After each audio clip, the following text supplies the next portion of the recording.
Hi everyone, welcome to Chandan Logics. Hope all you guys are preparing well and staying safe at your home. Since we have started our online classes in this 1 year span of time, we have trained several thousands of students preparing for various competitive exams.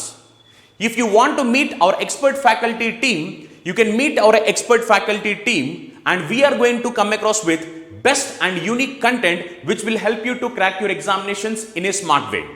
We are going to teach each and every subject very clearly in detail.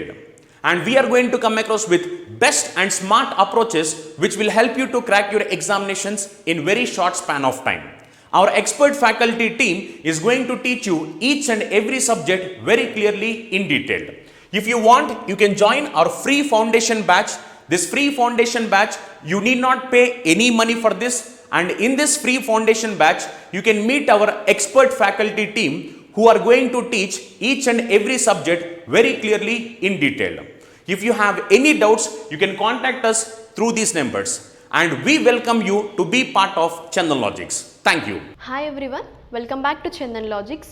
ఈ రోజు మనం August 5th current affairs deal చేయబోతున్నాం. So first మనం practice సెషన్లోకి వెళ్ళినట్టయితే August 4th రోజు discuss చేసిన topics ఏవైతే ఉన్నాయో సో వాటి బేసిస్ పైన ప్రాక్టీస్ క్వశ్చన్స్ అనేవి డిస్కస్ చేద్దాము. దాని తర్వాత మనం ఈరోజు డిస్క్రిప్టివ్ పార్ట్లో డిస్కస్ చేసే టాపిక్స్ ఏంటంటే రీసెంట్గా ఇండియాకి ఒలింపిక్స్ దాట్ టు టోక్యో ఒలింపిక్స్లో ఎన్ని మెడల్స్ అనేది విన్ అయ్యింది, ఓకేనా? ఏ స్పోర్ట్స్ దాట్ టు ఏ కేటగిరీస్లో ఏ పర్సన్స్ విన్ అయ్యారు, ఏవైనా లైక్ టీమ్స్ విన్ అయ్యాయా, ఓకే? సో వాటి గురించి మనం ఈరోజు డిస్కస్ చేయబోతున్నాము. యాజ్ వెల్ యాజ్ రీసెంట్గా పాస్ అవే అయిన పర్సన్స్ ఎవరు, ఓకే? సో మనం ఇక్కడ డోగ్రీ లాంగ్వేజ్ గురించి కూడా మాట్లాడుకోబోతున్నాము. యాజ్ వెల్ యాజ్ ఏంటంటే మనకి ఇక్కడ రీసెంట్గా like you can see prime minister Modi గారు ఈ ఒలింపిక్స్లో విన్ అయిన వాళ్ళని ఎవరినైనా ఈ 15th ఆగస్ట్ ఇండిపెండెన్స్ సెలబ్రేషన్స్కి ఇన్వైట్ చేస్తున్నారా, యాక్చువల్లీ అసలు అక్కడ ఉన్న న్యూస్ ఏంటి అనేది చూడబోతున్నాం. ఇంకా మనం చూసుకున్నట్టయితే ఏంటంటే ఇక్కడ రీసెంట్గా ఈ ఎర్త్ క్వేక్స్ వార్నింగ్ సిస్టమ్ అనేది ఉంటుంది, ఓకేనా? సో ఇప్పుడు అది ఏ ప్లేస్లో ఎర్త్ క్వేక్ వార్నింగ్ సిస్టమ్ అనేది లైక్ వాళ్ళు ఫస్ట్ ఇప్పుడు డిస్కవర్ చేస్తున్నారు. యాజ్ వెల్ యాజ్ ఏంటంటే ఇక్కడ మనకి సిఆర్ రావ్ అవార్డ్స్ అనేవి ఇస్తారు, ఓకేనా? సో అవి ఇప్పుడు 2021లో ఏ పర్సన్స్ని ఈ సిఆర్ రావ్ అవార్డ్స్కి సెలెక్ట్ చేశారు అనేది డిస్కస్ చేయబోతున్నాం, ఓకే? సో ఈ టాపిక్స్ అన్ని మనం ఈరోజు current affairs that too 5th August current అఫైర్స్లో డిస్క్రిప్టివ్ సెషన్లో డిస్కస్ చేయబోతున్నాము. కానీ ఫస్ట్ మనం ప్రాక్టీస్ సెషన్లోకి వెళ్ళినట్టయితే ఫస్ట్ క్వశ్చన్ ఏంటి, మనం ఎస్ఐఎన్టీ రైట్ సైన్స్ అండ్ టెక్నాలజీలో మనం డిస్కస్ చేసిన టాపిక్స్ ఏంటి నిన్న అబౌట్ ద ఎటిల్సాట్ క్వాంటమ్. మనం ఇక్కడ క్వాంటమ్ టెక్నాలజీ గురించి కూడా మాట్లాడాము, రైట్? సో ఇప్పుడు రీసెంట్గా ఈ ఎటెల్సాట్ క్వాంటమ్ అనే శాటిలైట్ని దాట్ టు ఇది ఏంటంటే రీప్రోగ్రామబుల్ శాటిలైట్, ఓకేనా? సో ఇప్పుడు ఇది రీసెంట్గా ఏ స్పేస్ ఏజెన్సీ అనేది లాంచ్ చేసింది, ఓకే? అది మనకి ఇక్కడ ఉన్న క్వశ్చన్ అనమాట. దాట్ టు ఈ ఎటెల్సాట్ క్వాంటమ్ ఏంటంటే world's first commercial reprogrammable satellite అన్నారు, ఓకేనా? ఆప్షన్స్ ఏంటి మనకి ఇక్కడ, NASA, European space agency, ISRO and CNSA. So answer ఏంటి ఇక్కడ, నేను ఒక 5 to 10 seconds పాజ్ అవుతాను, మీరు ఆన్సర్ కమెంట్ సెక్షన్లో మెన్షన్ చేయండి. సో ఇంకా మీకు తెలుగు కరెంట్ అఫైర్స్ ఇప్పుడు చెప్తున్నాం కదా మనం క్లాస్లో ఏవైతే డీల్ చేస్తున్నామో మీకు వీటి యొక్క పీడిఎఫ్స్ కావాలి అనుకుంటే టెలిగ్రామ్ ఛానల్కి వెళ్ళి డౌన్లోడ్ చేసుకోండి. మీకు అక్కడ డైలీ బేసిస్ పీడిఎఫ్స్ అనేది ప్రొవైడ్ చేయడం జరుగుతుంది, ఓకేనా? సో ఇప్పుడు ఇక్కడ ఆన్సర్ ఏంటి మనకి, option B European space Agency అనేది రీసెంట్గా ఈ Eutelsat quantum satellite that to వరల్డ్లోనే ఇది ఫస్ట్ కమర్షియల్ రీప్రోగ్రామబుల్ శాటిలైట్ అనమాట, ఓకేనా? సో ఇప్పుడు దీన్ని లాంచ్ చేసింది మనకి ఏ space agency, European space agency. Option B is your answer. So next క్వశ్చన్లోకి వెళ్ళినట్టయితే మనకి బుక్స్ అండ్ ఆథర్స్. సో నేను మ్యాక్సిమం ఏమని చెప్పాను, బుక్స్ అండ్ ఆథర్స్ క్వశ్చన్స్ వచ్చినప్పుడు మ్యాక్సిమం క్వశ్చన్స్ అడిగేది బుక్ యొక్క టైటిల్, ఓకేనా? ఫస్ట్ నెక్స్ట్ ఏంటి, ఆథర్ ఎవరు, ప్రస్తుతం రాసిన బుక్కి ఆథర్ ఎవరు. ఒకవేళ ఆథర్తో పాటు కో ఆథర్ ఎవరైనా ఉంటే ఆథర్ లేదా కో ఆథర్ బేస్డ్ పైన క్వశ్చన్స్ అడుగుతుంటారు. లేదు అన్నప్పుడు ఇంకా ఏంటి మీకు ఇక్కడ అందులో మీకు డిస్క్రైబ్ చేసింది ఏంటి, ఓకేనా, డిస్క్రిప్షన్ గురించి క్వశ్చన్స్ అడుగుతుంటారు కొన్ని టైమ్స్. అంటే ఇండైరెక్ట్ ఫార్మాట్లో ఇక్కడ మీకు డిస్క్రిప్షన్ ఇస్తారు. సర్టెన్ ఈ బుక్లో వాళ్ళు ఇట్లా మ్యాజగాన్ హిస్టరీ గురించి డిస్కస్ చేశారు, సో ఆ బుక్ యొక్క టైటిల్ ఏంటి అంటారు. లేదా రీసెంట్గా ఇలా మ్యాజగాన్ హిస్టరీ గురించి ఒక బుక్ని రచించారు, దాని యొక్క రచయిత ఎవరు, ఓకే, దాని యొక్క ఆథర్ ఎవరు అనేది, రైట్. సో ఇప్పుడు మీరు ఈ 3 ఏరియాస్ అనేవి బుక్స్ అండ్ ఆథర్స్ మీరు లైక్ కవర్ చేస్తున్నప్పుడు ఈ 3 పార్ట్స్ని మీరు ఫోకస్ చేయండి, రైట్. సో అప్పుడు మీకు ఏంటంటే ఇలా క్వశ్చన్స్ చేసినప్పుడు డైరెక్ట్గా ఇంకా ఆన్సర్ చేయగలుగుతారు, ఓకే. సో ఇప్పుడు రీసెంట్గా మనకి ఉన్న బుక్ ఏంటి ఇక్కడ, my own Mazagon the history of little island in the Bombay archaeology. So ఈ బుక్ యొక్క ఆథర్ ఎవరు, మనకి ఆప్షన్స్ ఏంటి, Ramesh Babu, Sundeep Nagarkar and R Harikumar, Shekhar Sinha. So answer ఏంటి ఇక్కడ, ఆప్షన్ ఏ, రమేష్ బాబు రీసెంట్గా దీన్ని ఆథర్ చేశారు, okay. So that too about the my own Mazagon the history of little island అనమాట. మ్యాజగాన్ హిస్టరీ గురించి కానీ అక్కడ ఉన్న కల్చర్ గురించి కానీ తను ఈ బుక్లో డిస్క్రైబ్ చేయబోతున్నారు, రైట్. సో ఇక్కడ మీరు చూసుకోవాల్సింది ఏంటి, ఇంకా రమేష్ బాబు గారు ఈ మ్యాజగాన్ డాక్ దగ్గర లైక్ ఇండియన్ నేవీలో కూడా తను వర్క్ చేశారు, రైట్. అండ్ ఇంకొక మేజర్ పాయింట్ ఏంటంటే ఇక్కడ మీరు చూసుకోవాల్సింది, సో ఈ బుక్ యొక్క హిస్టరీ అన్నాం కదా, ఎందుకంటే మ్యాజగాన్ హిస్టరీ కూడా మీకు కొన్నిసార్లు క్వశ్చన్స్ రైజ్ అవుతాయి, సో ఒకసారి ఆ హిస్టరీ కూడా రిఫర్ చేయండి, ఓకేనా. నెక్స్ట్ క్వశ్చన్ ఏంటంటే మనకి, who has been recently appointed as a managing director of IPO bound Life Insurance Corporation of India. So ఈ ఎల్ఐసి ఆఫ్ ఇండియాకి రీసెంట్గా మేనేజింగ్ డైరెక్టర్గా అపాయింట్ అయిన పర్సన్ నేమ్ ఏంటి. అపాయింట్మెంట్స్లో ఏమన్నాను, పోర్ట్ఫోలియో లేదా పోర్ట్ఫోలియోకి సంబంధించిన ఏదైనా క్వశ్చన్, లేదు అంటే ఇంకా ఆ పర్సన్ నేమ్, ఇవి 3 ఏరియాస్ అపాయింట్మెంట్స్లో, ఓకేనా. సో మీరు ఎప్పుడు కానీ కరెంట్ అఫైర్స్ ఈజీ వేలో చేయాలి, క్వశ్చన్స్ అనేది మేము ఈజీగా ఆన్సర్ చేయాలి అంటే ఇలా మీరు కీ ఏరియాస్ అనేది కాన్సెప్ట్స్లో ఫోకస్ చేయండి, అప్పుడు మీకు ఆబ్వియస్గా 100% రిజల్ట్ అనేది ఉంటుంది, ఓకే. సో ఇక్కడ ఏంటంటే నెక్స్ట్ మనం అట్లీస్ట్ మీరేంటంటే ఇలా ప్రాక్టీస్ క్వశ్చన్స్ ఇస్తున్నప్పుడు ఇక్కడ క్వశ్చన్స్ మీకు ఆల్రెడీ బోర్డ్ పైన డిస్ప్లే అవుతున్నాయి, as well as options display అవుతున్నాయి, రైట్. నేను ఇంకా ఆన్సర్ కూడా మీకు త్వరగా రివీల్ చేయట్లేదు, లైక్ కొద్దిసేపు డిస్కస్ చేసినాక ఆన్సర్ రివీల్ చేస్తున్నా. సో ఈ స్పాన్ ఆఫ్ టైంలో మీరు అట్లీస్ట్ ఆన్సర్స్ అనేది కమెంట్ సెక్షన్లో మెన్షన్ చేస్తూ ఉండండి, అది తప్పవ్వండి ఒప్పవనివ్వండి, ఓకే, నో ప్రాబ్లం. కానీ అట్లీస్ట్ మీరు ఎంతవరకు వస్తున్నారు, ఓకే. మీకు సెల్ఫ్ టెస్టింగ్ అనేది మళ్ళీ మాక్ టెస్ట్ కానీ ఇవన్నీ రాయాల్సిన అవసరం ఉండదు. మీకు ఏంటంటే నిన్న నేర్చుకున్న టాపిక్స్ నెక్స్ట్ డేనే మీరు టెస్ట్ రాస్తున్నారు, అట్లీస్ట్ మీకు ఒక రివిజన్ లాగా అయిపోతుంది ఇంకా డైలీ బేసిస్, రైట్. సో అందుకోసమే ఈ ప్రాక్టీస్ సెషన్ కూడా నేను ఫస్ట్ మీకు డిస్కస్ చేస్తున్నాను, తర్వాతే మళ్ళీ డిస్క్రిప్టివ్ పార్ట్లోకి వెళ్తున్నాను, ఓకే. సో ఇక్కడ మనకు ఆప్షన్స్ ఏంటి, అర్జిత్ బసు, దివాకర్ గుప్తా, సునీల్ మెహతా, మినీ ఐప్, అశ్వని భాటియా. సో ఆన్సర్ ఏంటి మనకి, ఆప్షన్ డి, మినీ ఐప్ గారు రీసెంట్గా ఈ ఎల్ఐసి ఆఫ్ ఇండియా దానికి మేనేజింగ్ డైరెక్టర్గా అపాయింట్ అయ్యారు, రైట్. సో మనకి నెక్స్ట్ క్వశ్చన్ ఏంటంటే, who is the composer and singer of the theme song for the Indian Paralympic contingent of Karde Kamaal 2, okay. ఇది థీమ్ అనమాట, దేనికి, ఈ పారాలింపిక్ గేమ్స్ ఏవైతే ఉన్నాయో సో వీటికి ఇది థీమ్ సాంగ్ అనమాట. ఈ సాంగ్ ఏంటి, కర్దే కమల్ 2 అనమాట. సో ఇప్పుడు దీని యొక్క సింగర్ కానీ లైక్ కంపోజర్ కానీ ఎవరు అనేది మనకి క్వశ్చన్ అనమాట, రైట్. సో ఈ టాపిక్ మనం డిస్కస్ చేయలేదు, సో దీని ఆన్సర్ ఏంటంటే ఆప్షన్ డి, సంజీవ్ సింగ్ గారు దీన్ని కంపోజ్ చేశారు. ఈ పారాలింపిక్ సంజీవ్ సింగ్ అంటున్నాం కదా, సో తను ఎవరంటే he is also the you can say divyang అంటున్నారు కదా. ఈ రీసెంట్గా ఏంటంటే గవర్నమెంట్ ఏమని చెప్తుంది, డిసేబుల్డ్ అనకుండా వాళ్ళని దివ్యాంగ్ అంటున్నారు, రైట్. సో తను దివ్యాంగ్ ఫ్రమ్ ద లక్నో, తను ఈ సాంగ్ని కంపోజ్ చేశారు. యాక్చువల్గా ఇక్కడ పారాలింపిక్ గేమ్స్ కూడా ఈ దివ్యాంగ్ పీపుల్ కోసమే కండక్ట్ చేస్తుంటారు. ఇప్పుడు దీని యొక్క కంపోజర్ కూడా మనకి సంజీవ్ సింగ్ గారు, ఓకేనా. నెక్స్ట్ ఏంటంటే, who has become the world's youngest mountaineer to scale the K2. So మన K2 అనేది ఏంటి, ఇది second highest peak, right. So that to K2 అనే నేమ్ ఎందుకు వచ్చింది, ఇక్కడ కరకోరం రేంజ్లో ఇది సెకండ్ పీక్ అనమాట. సో దీన్ని మెజర్ చేశారు, అది ఇప్పుడు మనకి సెకండ్ హైయెస్ట్ పీక్ అనమాట. నెక్స్ట్ ఏంటంటే ఇప్పుడు ఇక్కడ మనకి వరల్డ్స్ యంగెస్ట్ మౌంటైనర్ అంటున్నారు ఈ K2కి వెళ్ళిన పర్సన్. ఓకే, సో మనకి ఇక్కడ ఆన్సర్ ఏంటంటే ఆప్షన్ సి, షెహరోజ్ కాషిఫ్ గారు. తను 19-year-old పాకిస్తానీ. ఓకే, ఇక్కడ గుర్తుపెట్టుకోండి కంట్రీ కూడా, 19-year-old Pakistani.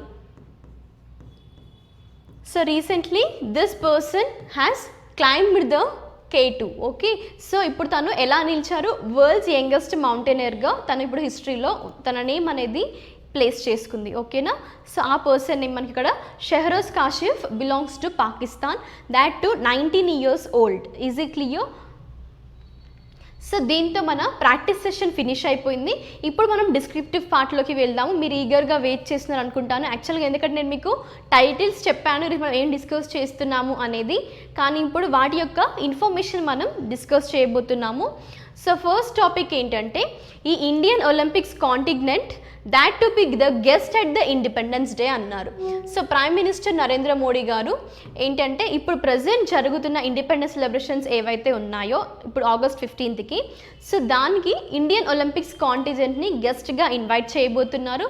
As well as ఈ మెడల్ విన్నర్స్ ఎవరైతే ఉన్నారో, అంటే ఇండియాకి మెడల్స్ తీసుకొస్తున్న ఇండియన్స్ ఎవరైతే ఉన్నారో, సో వాళ్ళని కూడా ఇక్కడ ఈ ఇండిపెండెన్స్ డే సెలబ్రేషన్స్కి ఇన్వైట్ చేస్తున్నారు. ఓకేనా, యాజ్ వెల్ యాజ్ తను కంగ్రాచులేట్ కూడా చేశారు ప్రైమ్ మినిస్టర్ మోడీ గారు వాళ్ళ యొక్క అచీవ్మెంట్ గురించి. సో ఇప్పుడు ఇక్కడ ఒలింపిక్స్ కాంటినెంట్ అంటున్నాం కదా, యాక్చువల్గా ఇక్కడ కాంటినెంట్ అనే వర్డ్ మీకు దేన్ని రిఫర్ చేస్తుందంటే లార్జ్ గ్రూప్ ఆఫ్ పీపుల్ అనమాట. సో మీరు చూస్తున్నట్టయితే ఒలింపిక్ గేమ్స్లో కానీ ఈ ఇంటర్నేషనల్ గేమ్స్లో కానీ మనం నేషన్ని రిప్రజెంట్ చేయాలి అంటే నేషన్ అనేది ఒక గ్రూప్ ఆఫ్ పీపుల్ని అక్కడికి పంపిస్తుంది కదా. సో ఇక్కడ మీరు చూసుకోవచ్చు ఇలా మన నేషన్ని రిప్రజెంట్ చేస్తున్న ఇండియా యొక్క రిప్రజెంటేటివ్స్ అనమాట వీళ్ళంతా. ఓకేనా, సో ఇప్పుడు వీళ్ళని అంటే ఈ ఒలింపిక్స్ కాంటినెంట్స్ని ప్రైమ్ మినిస్టర్ మోడీ గారు ఈ ఇండిపెండెన్స్ డేకి ఇన్వైట్ చేయబోతున్నారు. రైట్, సో ఇప్పుడు మనకి అదే న్యూస్లో ఉంది. అండ్ దాట్ టు ఏంటంటే ఈ ఇండిపెండెన్స్ సెలబ్రేషన్స్ August 15th కదా, so invite to his the residence for the interaction పర్పస్లో. యాజ్ వెల్ as ఇక్కడ చూసుకోవచ్చు మీరు India has been represented by, అంటే ఇప్పుడు ఇక్కడ లార్జ్ గ్రూప్ ఆఫ్ పీపుల్ అన్నాం, కానీ ఎంతమంది మరి 228 స్ట్రాంగ్ కంటినెంట్. అందులో ఇంక్లూడ్ అయింది ఎవరు అంటే 120 అథ్లెట్స్ కూడా అనమాట. ఈ టోక్యో ఒలింపిక్స్కి మన ఇండియా నుంచి వెళ్ళిన persons total 228 including 120 athletes. Is it clear? So you can see here Prime Minister Narendra Modi supported and encouraged the Olympians throughout the events. Okay, so this is all about the news. Next మనం state న్యూస్లోకి వెళ్ళినట్టయితే Uttarakhand unveils the India's first earthquake mobile app. యాక్చువల్గా ఇక్కడ ఏంటంటే ఉత్తరాఖండ్లో ఎక్కువగా మనకి ఈ ఎర్త్క్వేక్స్ అనేవి వస్తుంటాయి. ఓకేనా, ఆ రీజియన్ ఎక్కువగా హార్మ్ఫుల్ అనమాట. అండ్ మనం చూసుకున్నట్టయితే ఉత్తరాఖండ్ అంటున్నామా లైక్ నార్త్ పార్ట్లో, సో మేజర్గా మనం లైక్ ఇండియా అనే కంట్రీ. ఓకేనా, సో ఇండియా అనేది యూ కెన్ సీ ఎర్త్క్వేక్స్ అనేవి మేజర్గా ఉంటాయి. This is the major affected country with the earthquakes because ఎందుకోసము అంటే మనకి హిమాలయాస్ అనేది ఉంది. ఓకేనా, అది మేజర్ కన్సిడరేషన్ అనమాట. రైట్, సో ఇక్కడ ఏంటంటే ఇప్పుడు ఈ ఉత్తరాఖండ్ ఏదైతే ఉందో సో అది ఇప్పుడు రీసెంట్గా ఒక మొబైల్ యాప్ని లాంచ్ చేసింది ఈ ఎర్త్క్వేక్ని డిటెక్ట్ చేయడం కోసం. సో ఆ యాప్ యొక్క నేమే ఇక్కడ మనకి చూడొచ్చు, ఉత్తరాఖండ్ బుక్ యాంప్ అలర్ట్. ఏంటది? Uttarakhand Bhookamp alert. Right, so అది యాప్ నేమ్ చూసుకోండి. This the first of its kind earthquake early warning mobile application అనమాట. ఇక్కడ ఎర్త్క్వేక్ ఎర్లీ వార్నింగ్ సిస్టమ్ ఉంటుంది యాక్చువల్లీ. సో ఈ మొబైల్ యాప్ ఏంటంటే detect the onset of earthquake and issue the warnings regarding the earthquake occurrence in the neighbourhood and the expected time of arrival, intensity at location to prevent any loss of life. So ముందుగానే జాగ్రత్తగా ఉండడం కోసం ఇలా earthquake early warning system అనేది ఉంది. So యాక్చువల్గా first earthquake అనేది ఏంటి, మనకి ఒక సడన్ డిస్టర్బెన్స్ అంటారు. లైక్ ఒక షేక్ అంటుంటారు కదా ఎర్త్లో, సో అదే ఒక వైబ్రేషన్స్. సో ఆ వైబ్రేషన్స్ అంటే ఒక ఎనర్జీ అనేది రిలీజ్ అవుతుంది ఎర్త్ నుండి, రైట్? సో ఆ ఎనర్జీ ఎలా రిలీజ్ అవుతుంది మనకి? వైబ్రేషన్స్ ఫామ్లో. ఆ వైబ్రేషన్స్ ఏంటి ఇక్కడ మరి? వాటిని ఏమంటారు అంటే ఇక్కడ సెస్మిక్ వేవ్స్ అంటారు, ఓకేనా? సో మరి ఇప్పుడు వీటిని ఎలా మెజర్ చేస్తారు ఈ సెస్మిక్ వేవ్స్ని అంటే you can see by using the instruments, you can call it a seismometer. So సైంటిస్టులు దీన్ని యూజ్ చేసి ఈ ఎర్త్ క్వేక్స్ని మెజర్ చేస్తుంటారు by representing on the seismographs. And ఇక్కడ ఇంకొక పాయింట్ చూసుకోండి మీరు. సో ఇవన్నీ మేజర్ ఇన్స్ట్రుమెంట్స్ అంటుంటాము మనం ఈ ఎర్త్ క్వేక్స్ని మెజర్ చేయడం కోసము. రిచర్ స్కేల్ కూడా ఒకసారి దేనికి యూజ్ అవుతుంది, రైట్? సో ఈ మేజర్ పాయింట్స్ అనేవి మీరు కన్సిడర్ చేయండి, రైట్? సో ఫస్ట్ ఇక్కడ ఒక release of energy that in the form of వైబ్రేషన్స్లో వచ్చేవి మనకి సెస్మిక్ వేవ్స్, ఓకే? అది ఎర్త్ క్వేక్ అనమాట. సో ఇక్కడ ఏంటంటే మనం చూసుకున్నట్టయితే ఎర్త్ క్వేక్స్ అనేవి different form, like tectonic earthquakes ఉంటాయి, human like induced earthquakes ఉంటాయి. సో ఇందులో కూడా మళ్ళీ like different types of earthquakes అనేవి ఎలా అక్కర్ అవుతున్నాయి, వాటి అక్కరెన్స్ని బట్టి నేమ్స్ అనేది ఇస్తుంటారు, ఓకేనా? సో ఇప్పుడు మనకి రీసెంట్గా న్యూస్లో ఉంది ఏంటి అబౌట్ ఉత్తరాఖండ్, ఓకేనా? ఎందుకోసము అంటే అది ఒక ఎర్లీ వార్నింగ్ ఈ ఎర్త్ క్వేక్ ఏదైతే ఉందో దానికి సంబంధించిన ఒక మొబైల్ యాప్ని ఇంట్రడ్యూస్ చేశారు. సో మరి ఇక్కడ ఈ యాప్ ఏంటంటే డెవలప్ చేసింది ఎవరు మనకి? IIT Roorkee in association with the Uttarakhand state disaster management authority, USDMA. Okay, ఇక్కడ ఏమన్నారు? డిజాస్టర్ మేనేజ్మెంట్ అన్నారు. ఎర్త్ క్వేక్స్ అనేది మెయిన్గా మీకు ఈ డిజాస్టర్ మేనేజ్మెంట్ టాపిక్లో ఇంపార్టెంట్, రైట్? సో నెక్స్ట్ మనం డిఫెన్స్ న్యూస్లోకి వెళ్ళినట్టయితే INS Kanjar became the first INS to call at the Heritage Coastal Port. ఏంటది? ఇది ఫస్ట్ INS అన్నమాట, ఓకే? సో ఇక్కడ ఏమంటున్నారు? కాంజర్ అన్నారు కదా. సో దీన్ని చూసుకున్నట్టయితే యాక్చువల్గా ఇది మనకి 1954లో లాంచ్ అయింది. సో ఇక్కడ INS కాంజర్ అనేది ఏంటంటే first INS to call at heritage coastal port అన్నారు. యాక్చువల్గా ఇప్పుడు చూసుకున్నట్టయితే to call the heritage coast, మరి ఏ పోర్ట్? కోస్టల్ పోర్ట్ అంటే coastal port of Gopalpur in Odisha, ఓకేనా? ఇది ఒక 2 day విజిట్ అనమాట.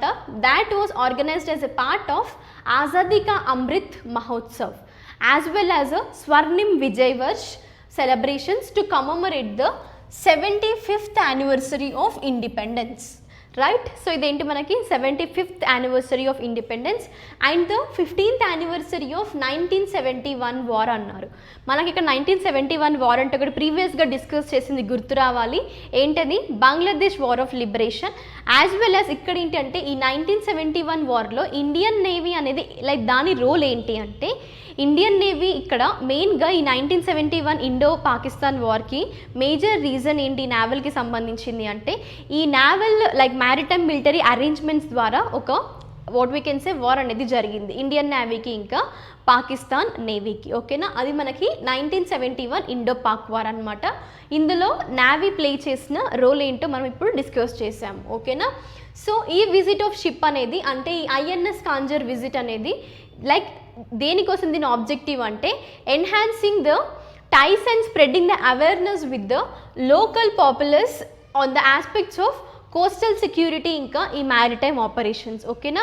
సో ఇప్పుడు INS కాంజర్ని ఇప్పుడు ఏంటంటే ప్రస్తుతం కూడా కరెంట్లీ సర్వీస్లోనే ఉంది ఈ INS కాంజర్ అనేది ఇండియన్ నావల్ షిప్, ఓకేనా?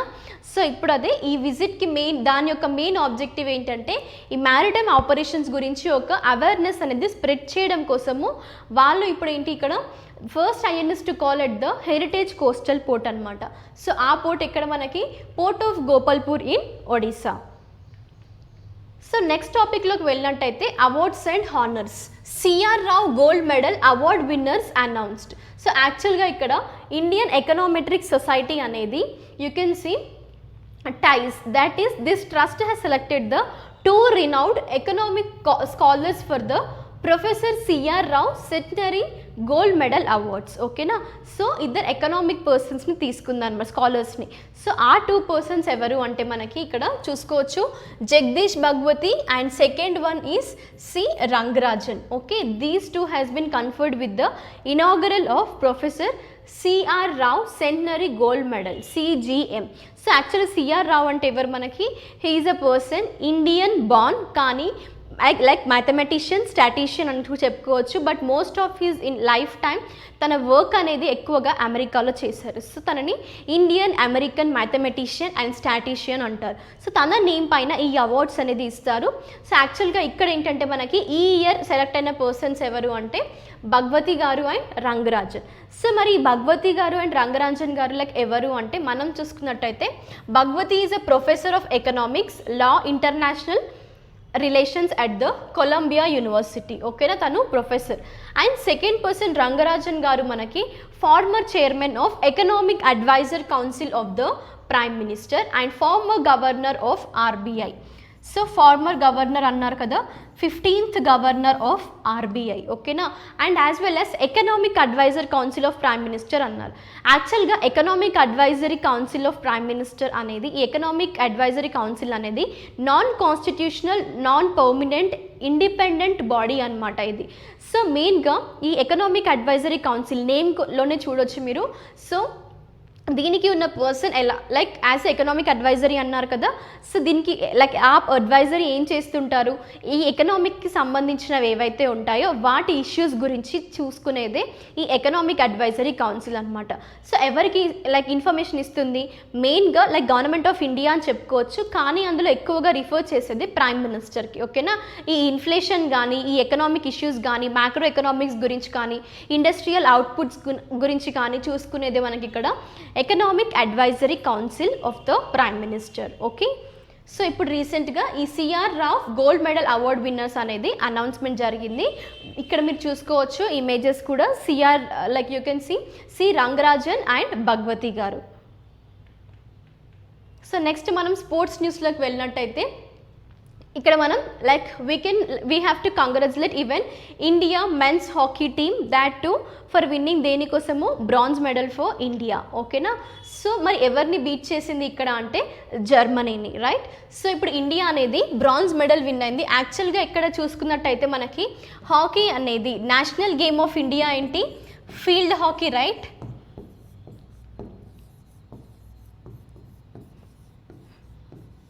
సో యాక్చువల్గా 41 ఇయర్స్ తర్వాత ఇండియాకి ఈ హాకీ ఏదైతే ఉందో గేమ్, ఇందులో ఒలింపిక్స్లో మెడల్ అనేది వచ్చింది. ఓకేనా, 41 ఇయర్స్ అన్నారు. యాక్చువల్గా ఫస్ట్ ఇక్కడ ఏంటంటే 1980లో ప్రీవియస్గా ఇండియాకి మెడల్ వచ్చింది. ఇక దాని తర్వాత మళ్ళీ ఇండియాకి దట్ టు హాకీకి సంబంధించిన దాంట్లో ఒలింపిక్స్లో ఇండియాకి మెడల్స్ రాలేదన్నమాట. మళ్ళీ ఇప్పుడు 2021లో వచ్చింది.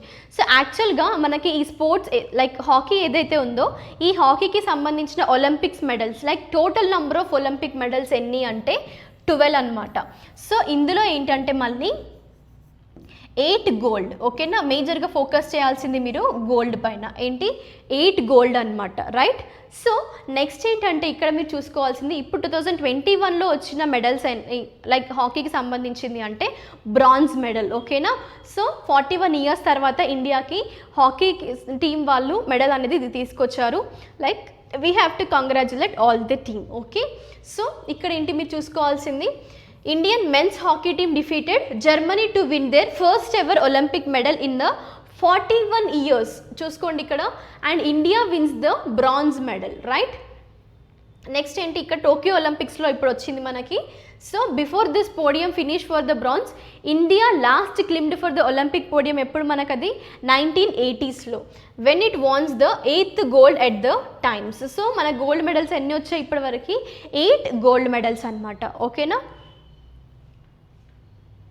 So next first we all have to congratulate Ravi Kumar Dahiya on his winning. Okay, that too you can see he is a freestyle wrestler. Okay, so that too men's freestyle 57 kg wrestling లో ఇప్పుడు రీసెంట్గా ఇండియాకి silver medal తీసుకొచ్చారు. So we have to congratulate him first, then we will move to the topic. So ఇక్కడ ఏంటంటే Ravikumar Dahiya garu first ఇక్కడ తన యొక్క like you can see he belongs to Haryana. As you can see తను డిఫీట్ చేసింది ఎవరిని మరి ఇక్కడ అంటే you can see wins silver medal at Tokyo Olympics. ఏంటా మెడల్, సిల్వర్ మెడల్ అన్నారు, ఫోకస్ చేయండి. And Indian wrestler Ravikumar Dahiya lock this after losing in the final men's 57 kg freestyle category to the ఎవరిక్కడ Russian Olympic committees Zavur Uguev అన్నారు. So ఇక్కడ మీరు eagle I'd fans ఎవరైనా ఉంటే మీరు ఇక్కడ ఫోకస్ చేయొచ్చు, క్వశ్చన్ కూడా రైజ్ చేయొచ్చు. ఏంటది? రష్యన్ ఒలింపిక్ కమిటీ అన్నారు. యాక్చువల్గా ఈ రష్యా కంట్రీ ఏదైతే ఉందో ఇది బ్యాన్ అయిందనమాట. అంటే ఇంటర్నేషనల్ ఈవెంట్స్ ఏవైతే ఉన్నాయో స్పోర్ట్స్ ఈవెంట్కి రష్యా అనే కంట్రీని బ్యాన్ చేశారు. ఎందుకోసము అంటే డోపింగ్ అనేది జరుగుతుంది కదా. సో మెయిన్గా ఇక్కడ రష్యా అనేది నియర్లీ 1000 అథ్లెట్స్కి 2019లో ఈ డోపింగ్ అనేది ఇచ్చిందనమాట. సో ఈ స్టేట్స్ యూ కెన్ సే ఈ డోపింగ్ ప్రోగ్రాంలో భాగంగానే రష్యా కంట్రీని ఇంటర్నేషనల్ స్పోర్ట్స్లో దేనికి రాకుండా 2019లో 4 years వరకు బ్యాన్ చేశారు. అందులో కొంతమంది ప్లేయర్స్కి కూడా పర్మనెంట్ లైఫ్ టైం బ్యాన్ అనేది కూడా విధించారనమాట. సో ఇప్పుడు అందుకోసమే ఇంకా రష్యా అనేది ఇప్పుడు ఒలింపిక్స్లో కూడా పార్టిసిపేట్ చేయరాదు. సో అందుకోసమే వాళ్ళు ఏం చేస్తున్నారు అంటే ఈ రష్యన్ ఒలింపిక్ కమిటీ ఏదైతే ఉందో సో దీంట్లో అంటే న్యూట్రల్గా ప్లేయర్స్ పార్టిసిపేట్ అవుతున్నారు అన్నమాట. అంటే ఇందులో రష్యా అనే కంట్రీని దేన్ని రిప్రజెంట్ చేయరు, కానీ just Russian Olympic committee under that న్యూట్రల్గా ఆ పర్సన్స్ అనే వాళ్ళు ఒలింపిక్స్లో పార్టిసిపేట్ చేశారు. ఓకేనా, ఇదే రీజన్ అనమాట ఈ రష్యన్ ఒలింపిక్ కమిటీలో వాళ్ళు ఎందుకు ఆడుతున్నారు, రష్యాకి సంబంధించిన పర్సన్స్. సో ఇక్కడున్న పర్సన్ ఎవరు? జవూర్ ఉగేవ్. ఓకేనా. సో మనం చూసుకున్నట్టయితే ఇది ఇండియా యొక్క 5th మెడల్. సో ప్రీవియస్గా కూడా మనం మెడల్స్ చూసాం కదా, అంటే ఎవరు సిల్వర్ మెడల్స్ విన్ అయ్యారు అనేది మీరాబాయి చను గారు కూడా, right. As well as you can see మనకి ఇక్కడ టోటల్ నెంబర్ ఆఫ్ మెడల్స్ అంటున్నాము. మీరాబాయి చను, పివి సింధు గారు and లాల్వినా, as well as you can see Ravikumar Dahiya. ఇంకొకటి ఏంటి మనం ప్రీవియస్గా చూసింది మెన్స్ హాకీ టీం కూడా విన్ అయింది, రైట్. సో ఇక్కడ చూసుకుంటే ఏంటంటే 2nd silver of the campaign. Okay, so Ravikumar గారు ఏంటంటే 5th Indian wrestler after. So ఏమన్నారు ఇక్కడ తన యొక్కటి మేజర్ పాయింట్స్ చూసుకోండి. ఇక్కడ తను 5th ఇండియన్ రెజ్లర్ అని అన్నారు. అంటే మిగిలిన 4 పర్సన్స్ కూడా ఇక్కడ నేమ్స్ అనేవి మెన్షన్ చేశాను, ఒకసారి మీరు చూడండి.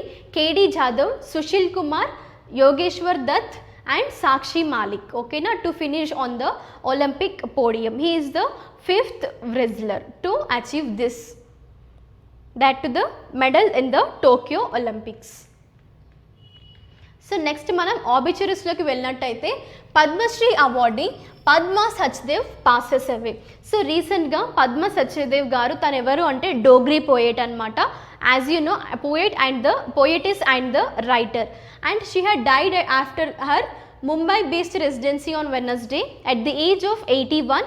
తనకి వచ్చిన అవార్డ్స్ కూడా చూసుకున్నట్టయితే యూ కెన్ సీ సాహిత్య అకాడమీ అనే అవార్డు కూడా తను కైవసం చేసుకున్నారు. యాజ్ వెల్ యాజ్ పద్మశ్రీ కూడా, ఏంటది 4th హైయెస్ట్ సివిలియన్ అవార్డ్ 2001లో వచ్చింది. ఓకేనా. సో ఇక్కడ మీరు చూసుకోవాల్సింది ఏంటి అంటే she has authored many books in Dogri and Hindi అన్నారు. మరి ఇక్కడ డోగ్రీ అనే లాంగ్వేజ్ మనకి 8th షెడ్యూల్లో 22 లిస్టెడ్ లాంగ్వేజెస్ ఏవైతే ఉన్నాయో అందులో డోగ్రీ అనేది ప్లేస్ చేశారా లేదా? Yes, Dogri is mentioned in the 8th schedule of the languages. Okay,